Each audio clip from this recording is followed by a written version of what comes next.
out to a starry night. Intergalactic light so bright. Dakota show so out of sight.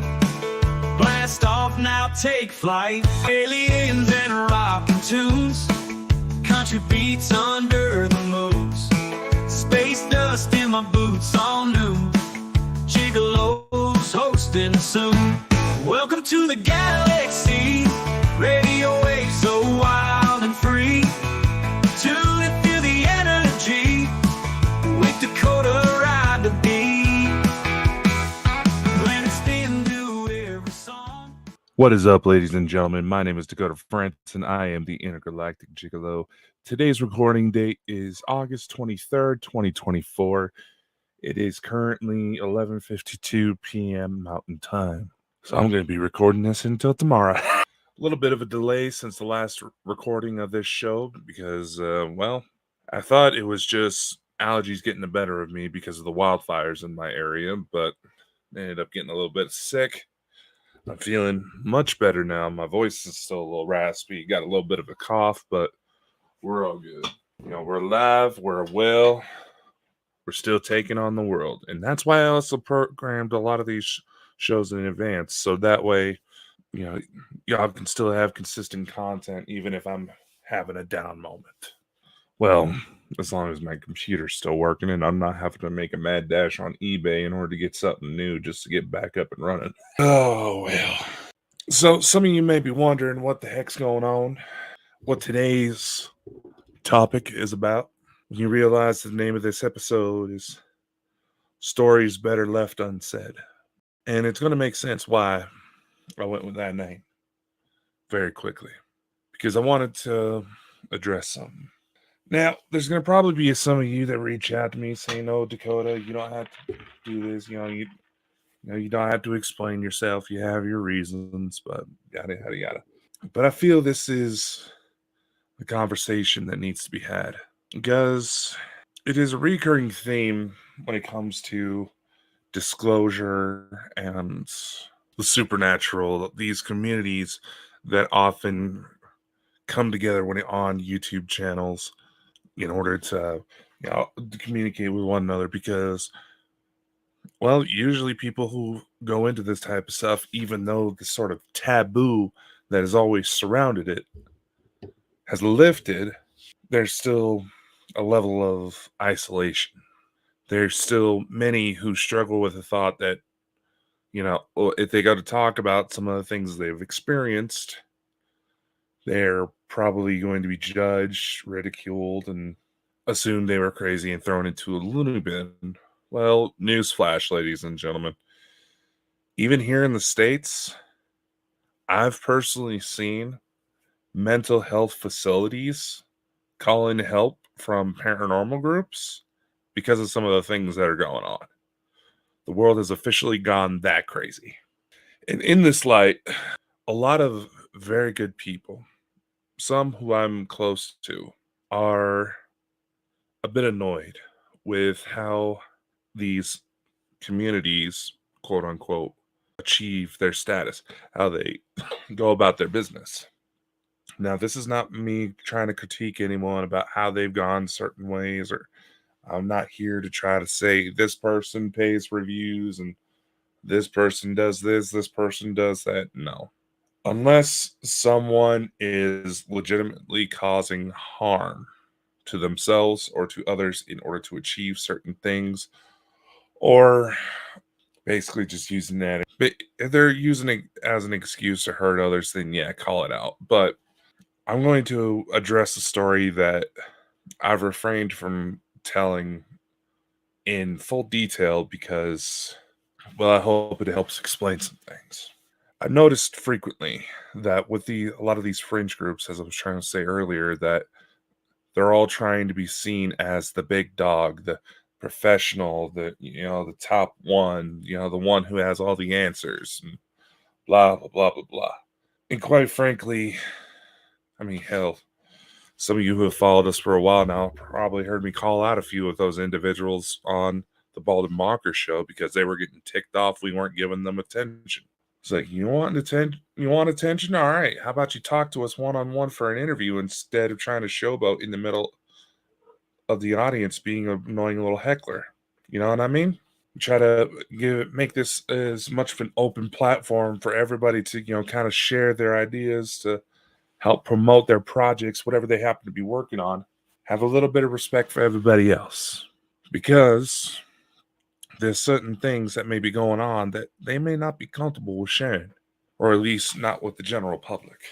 And that's actually such a story that I want to share with you all tonight. Because there's some people who have this idea, well, Dakota, if you're having all these experience, why don't you have more stuff on YouTube? You're not fake. You're not real if you're not posting shit. Really? I can go into I could waste time going into the behaviors of these individuals, how they treat others, how they try to take advantage of people. But there's no changing them. There's not. They have to realize that they're the ones being the assholes.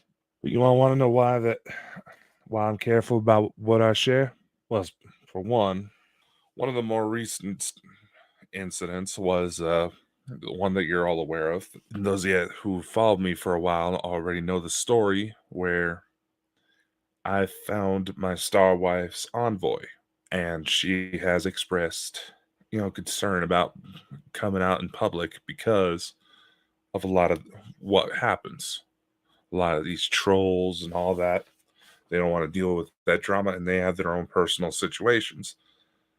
And because of who this person is to me and how our relationship has evolved, I choose to respect that, because no amount of YouTube subscribers, none of that, that doesn't matter to me.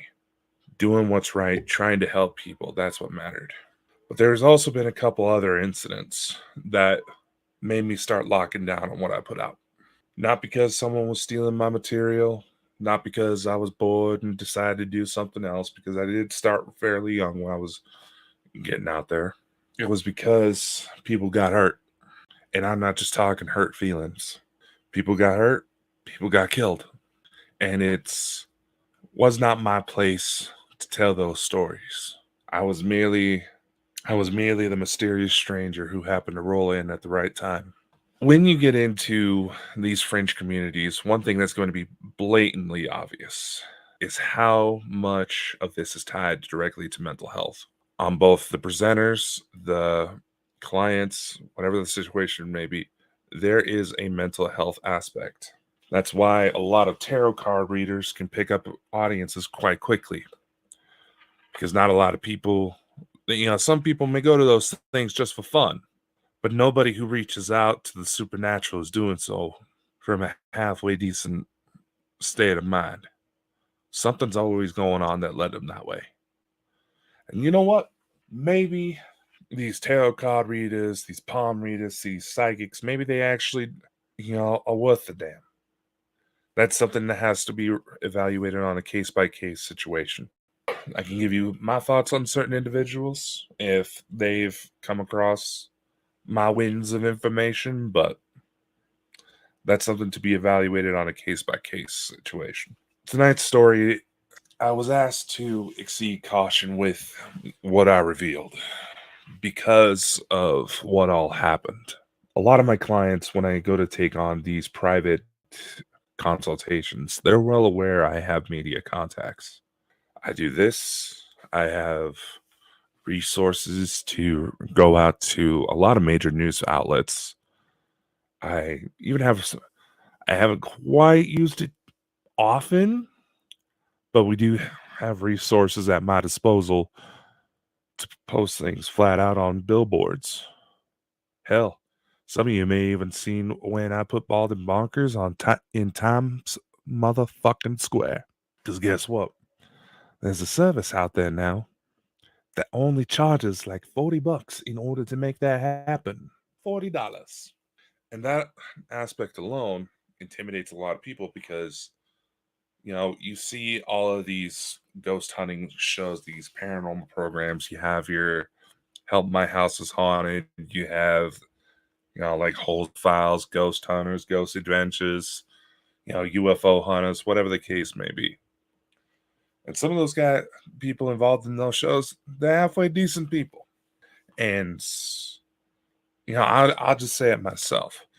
I personally cannot judge if someone aspires to try to get to that level of notoriety, because it does open some doors. It's nowhere near as glamorous as people think. It's not that you're going to be set for life with a salary and never have to be able to work a regular day job ever again. It's very rare for that to happen. It takes a lot of work to make that happen. It takes a lot of work that a lot of these people that are trying to push for that ain't even capable of handling mentally, for whatever the case may be. And I know it probably sounds like I'm stalling a little bit, but I'm going to get to the story. I got a little sidetracked there. My bad. But the point is, this client was one of my very first bad cases. And what do I mean by bad is that it wasn't just some random haunted house. Something that was going on inside the house was triggering the activity, which was strange by itself, because it was one of the first cases I took on, because it was a relatively new house, built maybe 5 years prior to this incident. And there's a lot of people who are bothered by the fact that I share these more negative encounters, thinking that, I should be focusing on more high vibrational stories. But I'm going to get to that point here in a minute, because a lot of these same people that have that mentality that you should only share the happy-go-lucky unicorns and rainbow thoughts, a lot of them have the same behavior as a lot of the crazy religious nuts that push people towards satanic rituals. I'll say it. A lot of y'all act like the crazy religious aunties trying to shove their beliefs down people's throats. And what push a lot of these younger generations to these quote unquote satanic groups. Now, that's an entirely different conversation. But a lot of that behavior is what pushes those people down the line. And that's actually going to be a conversation that we're going to get into in the next episode. So some of you are probably wondering, Dakota, what the hell is the story? Well, first off, I won't tell you the story, but I think we should set up a nice little country song to get things started. How about you? This is Am I the One by Starlight Amnesia.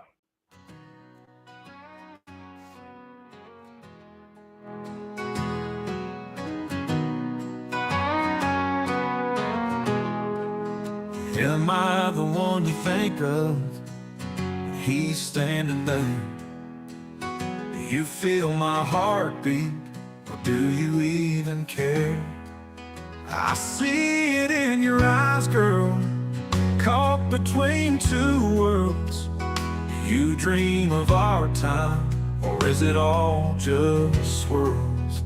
Am I the one you think of when you're lying in your bed? Do you whisper my name, or is it all in my head? Your laugh that goes softly, I remember it well. Do you miss my touch, or in his arms you dwell? We had our moments, baby, wild and free like fire. Do you still feel that spark, or is it just desire? Am I the one you think of when you're lying in your bed? Do you whisper my name, or is it all in my head?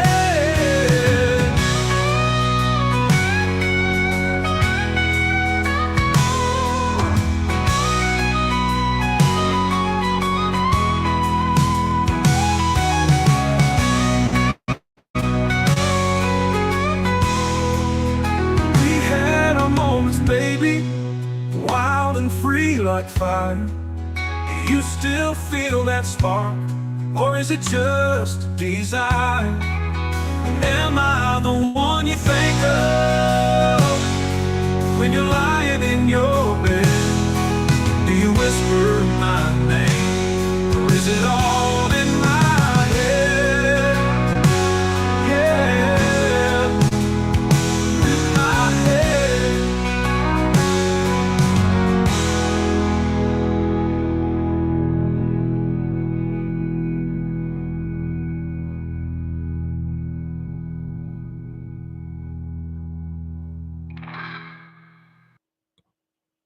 Some of my longer time fans may be familiar with this story, but I want you to think of something because there's a pattern I've noticed with certain groups, certain individuals. If you're lucky enough to be in a relationship right now, I want to ask you something. You don't have to answer in the comments. You don't have to answer in the chat. You want to send me a little email? That's cool. You want to message me through, the Facebook or the Twitters or the Instagram, whatever the case may be. It's okay. It all goes directly to me to talk about this.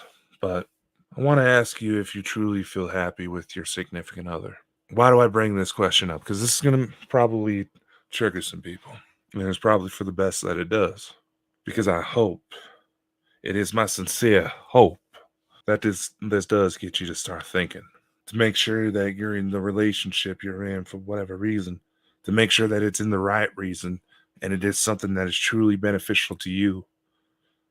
That it's not causing you harm, it's not causing other harm. And the mentality that it brings you. Is that other person truly looking out for your best interests? This is going to probably trigger some people.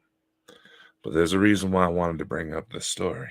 Not just to explain why I'm careful with what stories I share. I was 16 years old when this happened.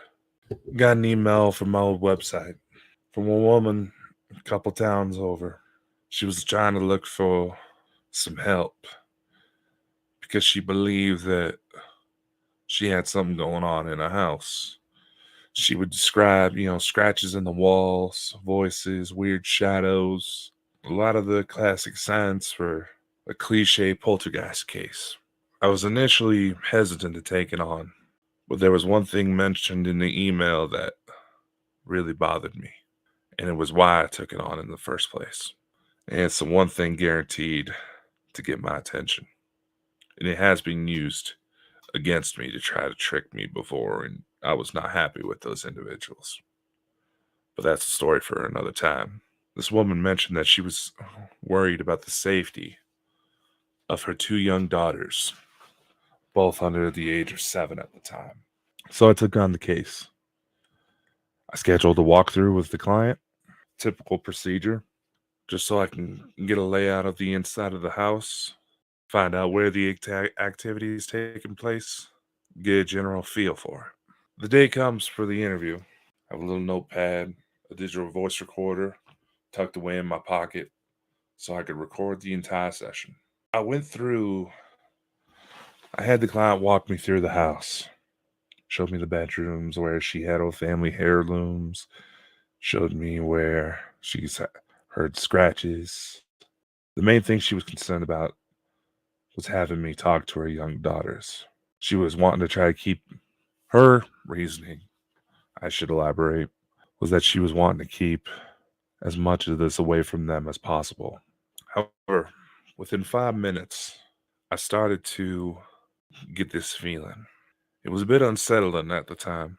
Definitely negative, but not like anything demonic or nothing like that, trust me. That level of anger, hatred, that'll make you physically sick. But you ever walk into a room and just know that something big just went down? It was like you walked in, and when you start asking questions about what the hell's going on, you find out that you had just missed a fight. And that feeling in the air is that anxiety, that tension, the adrenaline. It's still lingering in the air. People haven't had a chance to cool themselves off, to calm down, to process their emotions, what got them so worked up in the first place. That was the feeling I got. When I got to a certain spot, see, the living room, kitchen is one of those kind of open floor plan deals. I would start walking towards the kitchen, and all of a sudden, I kind of get this feeling, like this rush, that could only be described like someone just hit me across the face. So I even had to ask the client. I even had to stop her right where she was. I asked her, it's like, ma'am, if you don't mind me asking, who got hit right here? I started to look around to try to observe the situation. I also started to notice little pieces of what looked like a coffee mug lingering about, like someone had hurried to rush to clean it up, but accidentally missed a piece because it was just tucked under the couch. I even reached down, grabbed the piece, and picked it up. It's like, who just got hit? So that's when she told me. It took me 5 minutes to start to realize that what she had told me in that moment was the cause for whatever activity was going on. She told me that her and her husband got into a bit of an argument. And while she was standing towards the front room, the front door, her husband got mad because she talked and told him that I was coming to check out the house. He got mad. Then during their argument, as he started to raise his voice a little more, all of a sudden the aforementioned coffee mug flew across the room and right into his face. When she told me this, it would not take a major psychologist, a criminal profiler, none of that. It would not take a psychic, none of that bullshit, to realize that her cracking the door just that much, not even a full inch, to tell me what happened in that moment. It did not take anything for me to realize that she was holding back something bigger. And as I started to see tears start building up in her eyes, I started to notice a few other details. As her makeup started to run, there were dark circles under her eyes. And I'm not talking the light, the patches of dark gray you either get from low iron or lack of sleep. Those were fresh bruises. Even though it was in the middle of summer, early August, when this happened, she had a sweater on, long sleeve clothes. She was an older woman, late 30s, so I knew not to question it. Her sleeve lifted up, and she had bruises on her arms. That's how I knew it took me. Why I knew so quickly what was causing the activity, or at least what caused it to build up so much. You see, with poltergeist cases, and no, I'm not using any voice filters. Like I said, I'm still coming off of a cold, and there's still a little bit of crap in my system, so my voice may start changing in conversation. See what I mean? Anyway, her husband was beating the shit out of her. With poltergeist cases, a lot of paranormal groups come to the same conclusion that there's usually a woman in the house under severe emotional distress when poltergeist-like activity kicks up. Normally, excuse me while I take a quick drink. Normally, this young lady would be about 8, 9 years old, just barely going into puberty, up until about their mid-20s. So the traditional poltergeist case, the typical excuse of having a hormonal teenage girl in the house, that wasn't going to fly. I wanted to hold back, maintain a, kind of a professional outlook. But I started to notice this woman getting emotional. My own sensitivities, if you will, started to get in the way. And I gave her a hug right there on the spot. I personally knew the type of lifelong damage having an abusive male figure in the house and the family dynamic could do. Now I knew why the woman really wanted to keep this as much from her kids as possible. She had taken a few rounds because she was worried that her husband was going to start smacking on his 2 young daughters.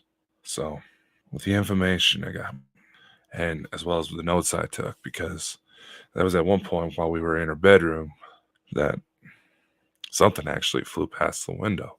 It's like some sort of weird white apparition.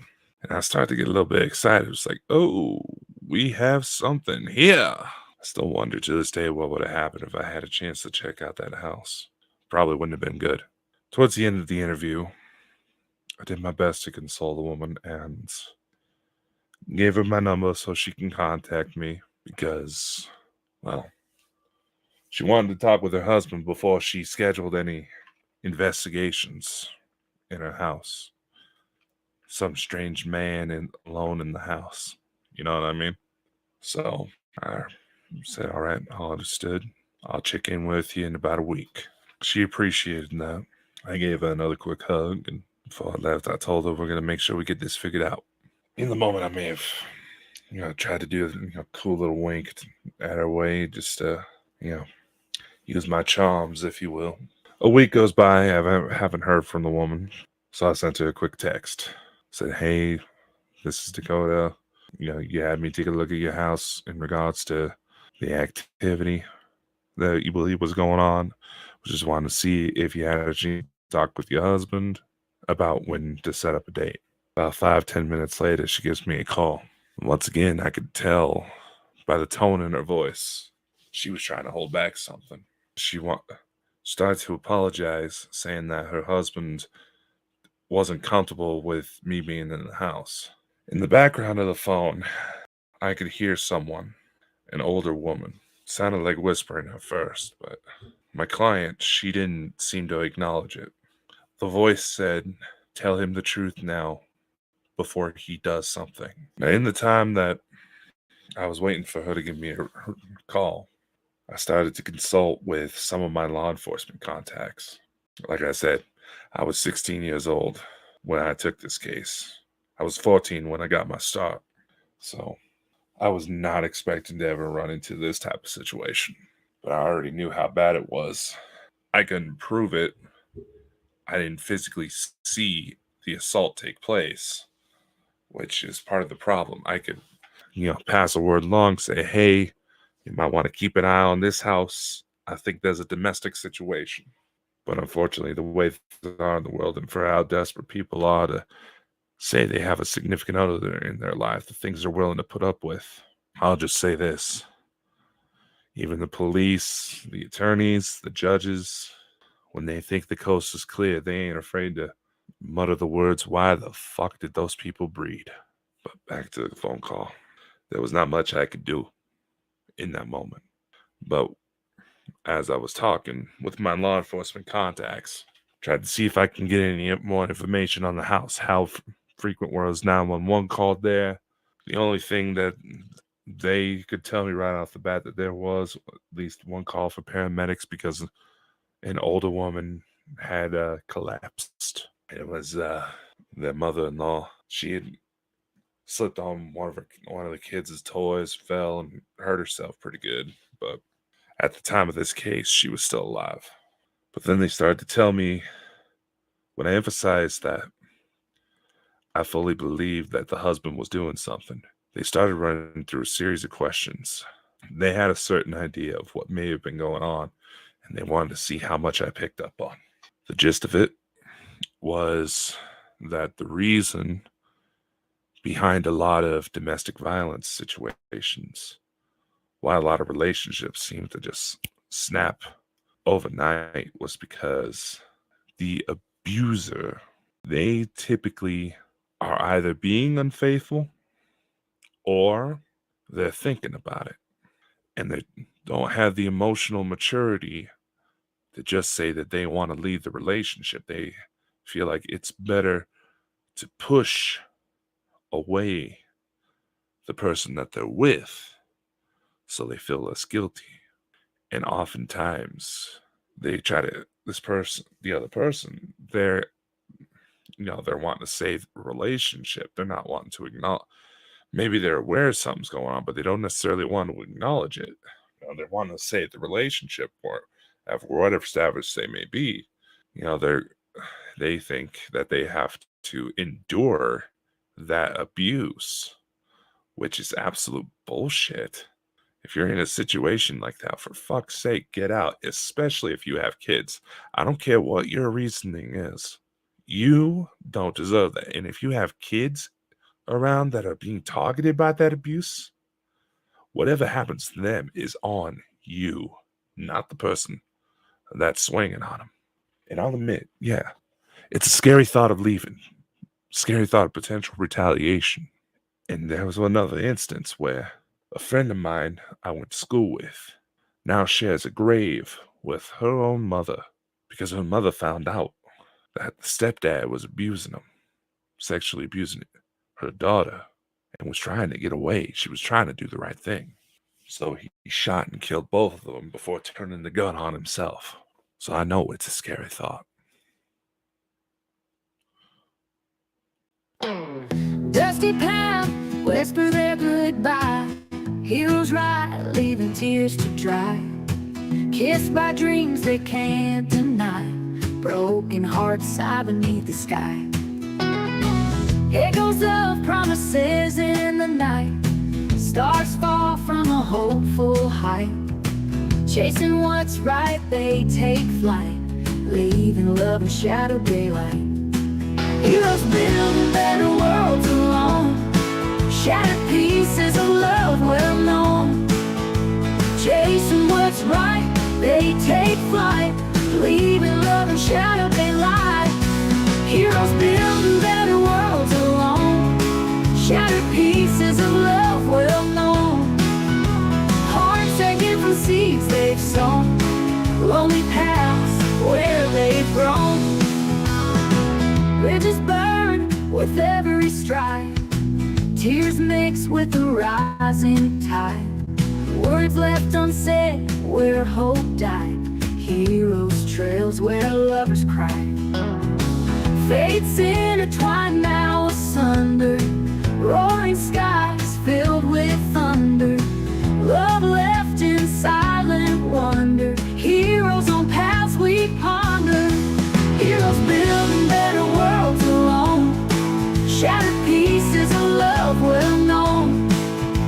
Chasing what's right, they take flight, leaving love in shadow daylight. Heroes building better worlds alone. Shattered pieces of love well known. Hearts aching from seeds they've sown. Lonely paths where they've grown.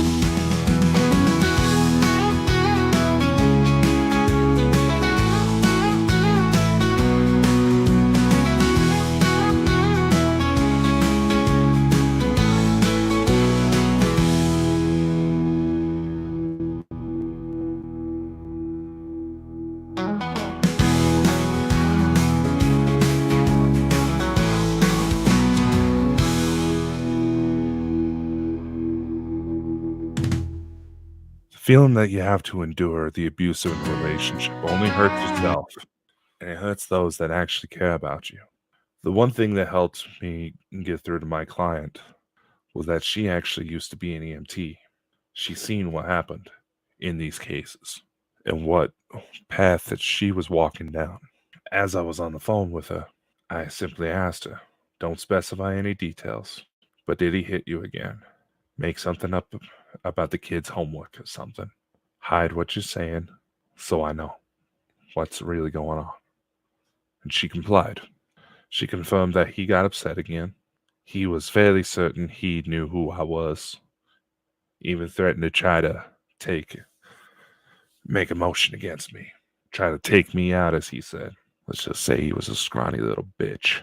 While I was on the cloud with the phone, I had to ask her, do you know if your husband is potentially seeing someone else? She froze. Her husband had left the house, so she was taking full advantage of the moment to tell me everything straightforward. She thought her voice would break up as she was trying to say, I'm not sure. I don't know why he's at. Listen to me. I told her, listen to me. I'm going to ask you some questions, and I need you to be completely honest. Don't do it for me. Do it for yourself, and do it for those little girls. You know what happens. You know what happens if you do not do something and do something now. It's like, is there anybody he's been hanging around with that he may even try to say that, oh, it's a babysitter for the girls. You know, I went through all the cliche little arguments, little attempts that a cheating husband may use to try to gaslight his wife. That, oh, it's just a babysitter for the kids. It's like, well, my stepmother was originally just a babysitter for Dakota. The more I asked her these questions, the more it started to pound through to her head that she wasn't going to be able to save this marriage. But what she could do was save herself. save her children, and get the fuck out of there. There was no thorough investigation done. There wasn't one needed. I knew everything I needed to know. When I had a chance to listen through the digital voice recorder, I even heard the same voice that came through on the phone, and I was able to quickly determine who it was. It was this woman's mother, who was mostly wanted to just stick around to see her grandbabies. That's all she was doing. But she realized what was going on with the husband, potentially even saw something, and she was pissed. Rightfully so, in my opinion. At the end of the phone call, I told her what I thought was going on. Your mother is here. She's been trying to tell you to wake up, to get away, because you are being hurt. That if you do not get away, something you're going to regret is going to happen to you and your daughters. And those are marks that never go away. At the end of the phone call, she thanked me for hearing her out. And that I thought that was that. Because I was underage, it was best I didn't pursue anything further. I wasn't necessarily against it. She was an attractive woman, but it wouldn't have been right. 3 weeks later, I get a text message on my phone. It was her. Only 2 words. Help me. I had all I needed. The husband found out she was getting ready to leave, and he was ready to fight. I made a phone call to that police department, told them what I knew, told them how I knew the situation, how I knew the family, and it was getting bad. I told them not to give me a call back, wanted to try to stay as anonymous as possible, because I felt that a woman in that situation, she didn't exactly realize I was underage. She might get the wrong idea of why I made sure to help her. And even during that first interview, she did try to kiss me. I don't hold any resentment towards her. I don't feel like I was in any danger from herself, but it was not right of me.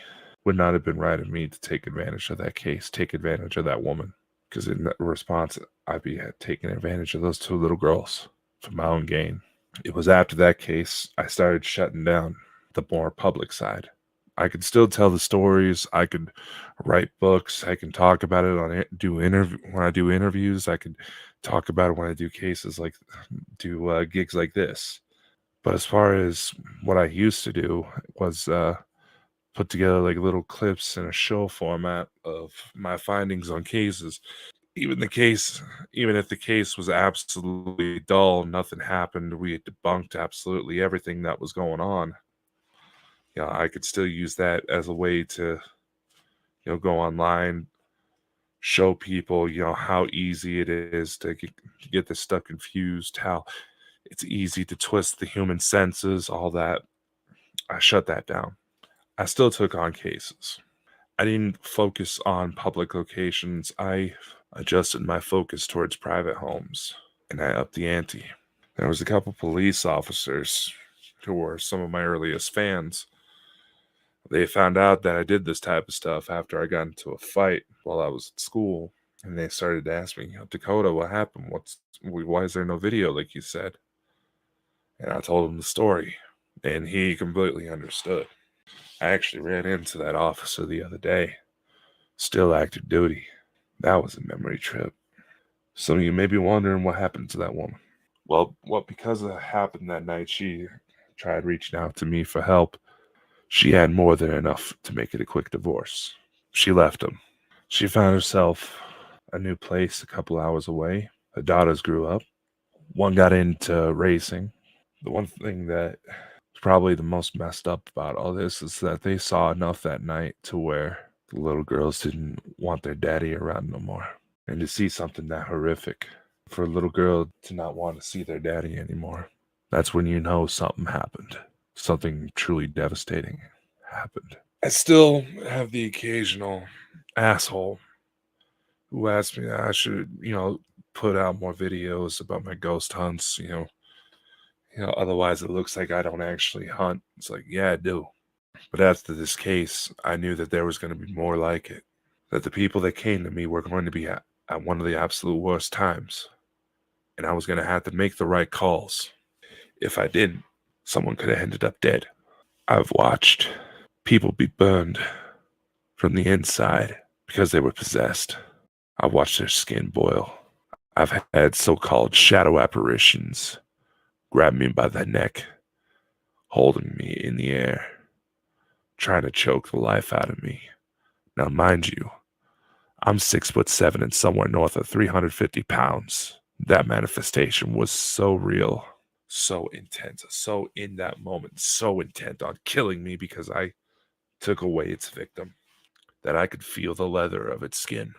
I've watched murders play out of my friends, the final moments of their death, because they wanted me to know what happened to them, because they knew I could see them. There's a quote from the Constantine movie. I know it comes from somewhere else, but I can't remember it off the top of my head, but it's a warning I try to give people if they try to take things on like I have.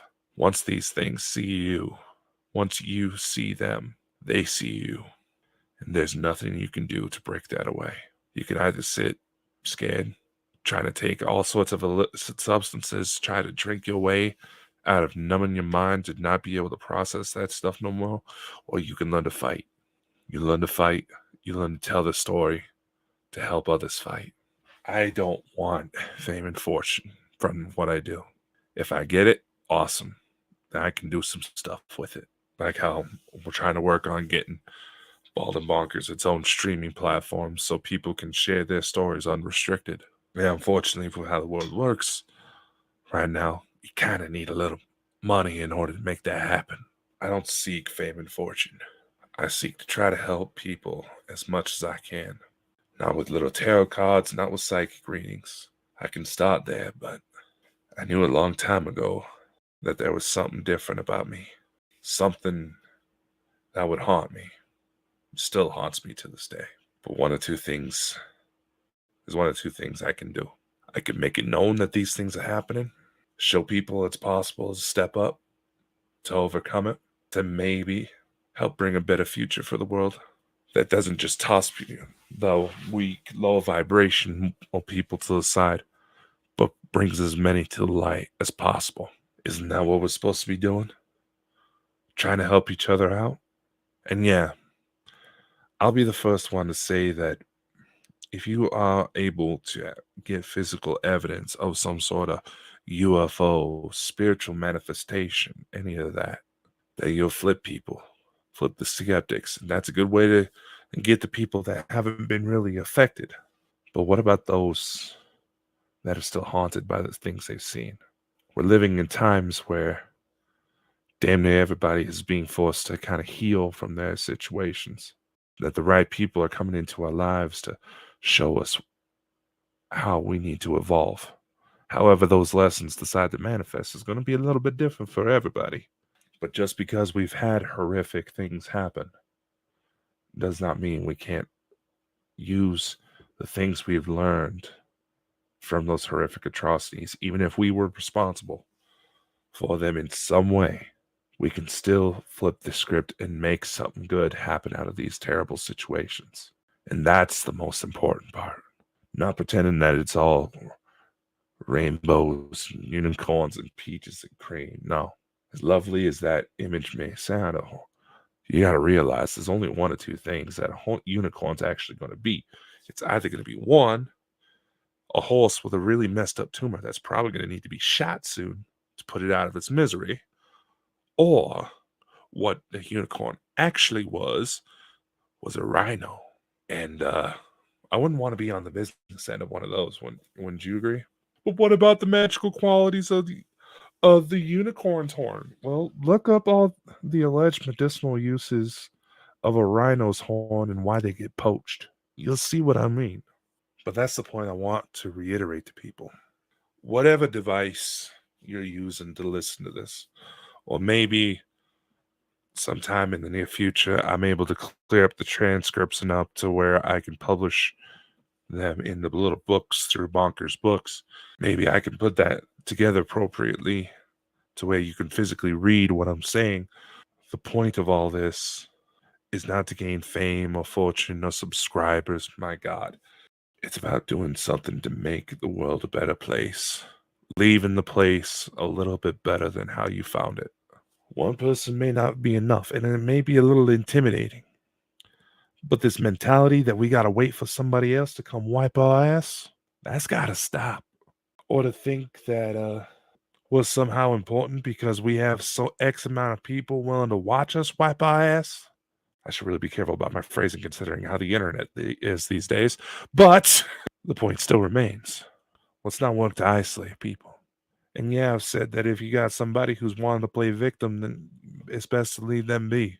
But sometimes, a lot of the time, people think they can play victim because there's no other way. They see no other way to have some sort of acceptance, to have some sort of acknowledgement.